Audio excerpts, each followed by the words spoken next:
कधी-कधी काय होतं ना, भाजी असताना सुद्धा आपल्याला काहीतरी चटक-मटक खावंसं वाटतं. तर आज मी माझ्या मम्मीची स्पेशल आणि जी मला आवडायची विशेष करून अशी अख्ख्या तिळाची चटणी मी तुमच्यासोबत शेअर करणार आहेत.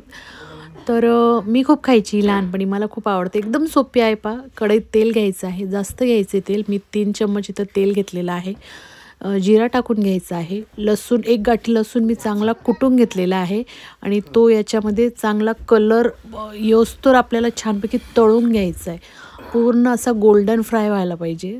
झाला की यामध्ये 1 मुठ्ठीभर मी कोथिंबीर घातलेला आहे बारीक चिरलेला आणि कोथिंबीर आपल्याला 2 ते 3 सेकंद यामध्ये चांगला परतून घेतला की आपण यामध्ये 1 मोठा चम्मच भरून मी लाल तिखट घातलेला आहे. लाल तिखट घातलं की लगेच आपल्याला यामध्ये तीळ घालायचं आहे अख्खा आणि चांगले 3 ते 4 मिनटापर्यंत मस्तपैकी फ्राय करून घ्यायचं आहे. चवीपुरतं मीठ घालायचं आहे.